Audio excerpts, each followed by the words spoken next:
Assalamualaikum warahmatullahi wabarakatuh. Halo teman-teman, welcome to Stadira, Study with Safira.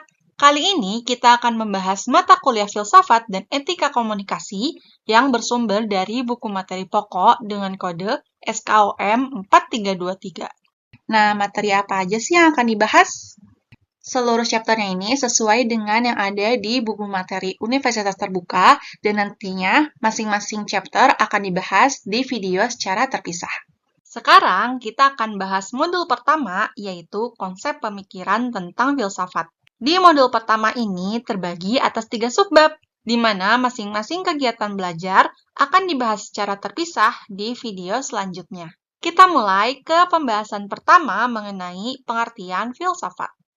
Secara etimologis, kata filsafat berasal dari bahasa Yunani, yaitu filosofia.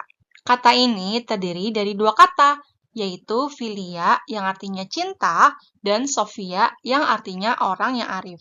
Selain orang yang arif, sophia memiliki makna yang lebih luas lagi.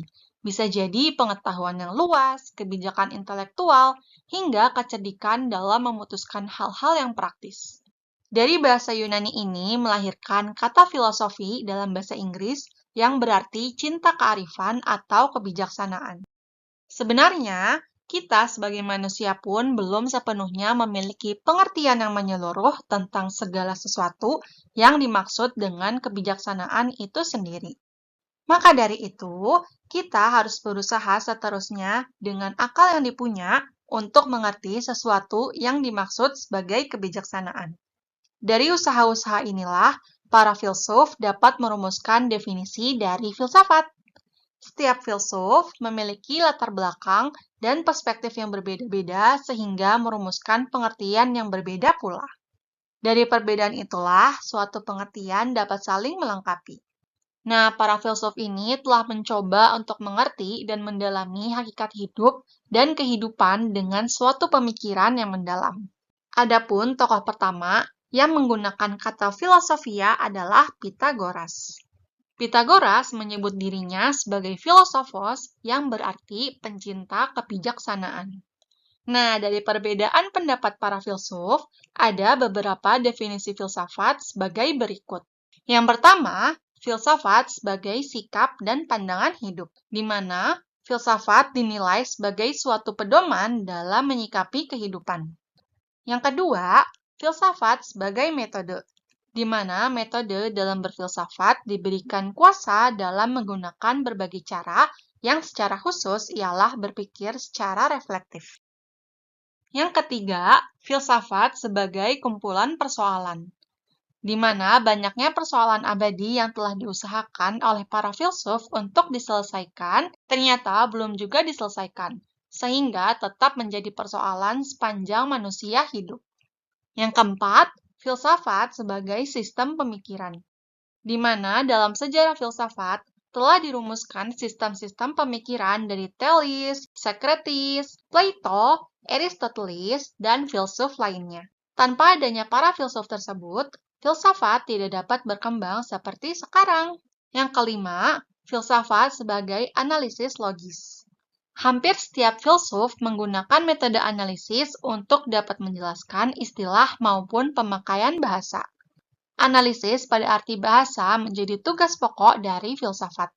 Tujuan dari filsafat menurut pendapat dari para filsafat analitis ialah menyingkirkan ketidakjelasan dengan menjelaskan arti dari suatu istilah, baik yang digunakan dalam ilmu maupun dalam kehidupan sehari-hari kita. Keenam, filsafat sebagai usaha memperoleh pandangan secara menyeluruh.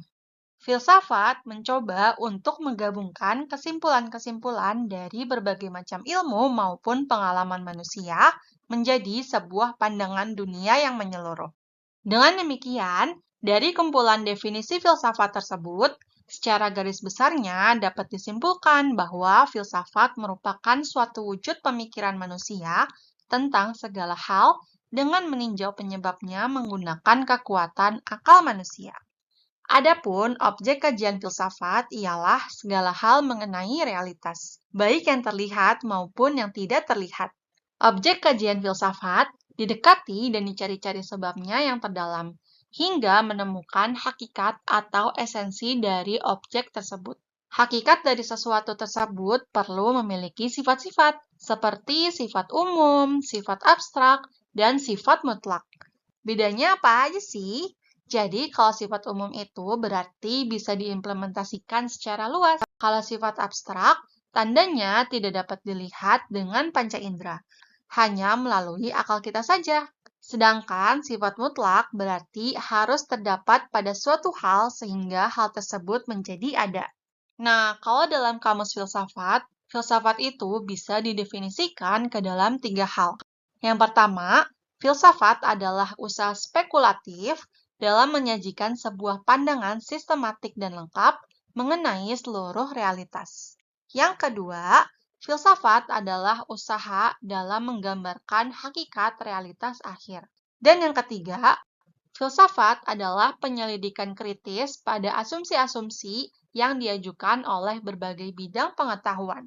Nah, menurut Descartes, ada beberapa tahapan yang harus dilakukan dalam memulai perenungan filsafat. Apa aja sih? Yuk kita bedah satu-satu. Pertama, yaitu menyadari adanya masalah. Kalau kita menyadari bahwa ada masalah dalam melakukan sesuatu, maka kita akan mencoba untuk memikirkan penyelesaiannya itu seperti apa. Kedua, meragukan dan menguji secara rasional pandangan-pandangannya. Setelah selesai dibuat pemikirannya, kita dapat mulai menguji pengetahuan yang dipunya melalui indera kita dan meragukannya. Ketiga, meninjau penyelesaian-penyelesaian terdahulu. Dalam proses pemikiran dan pengujian akan suatu masalahnya, perlu untuk mempertimbangkan penyelesaian-penyelesaian yang telah dirumuskan oleh yang terdahulu, agar dapat belajar dari pengalaman. Yang keempat, mulai untuk mengajukan hipotesis.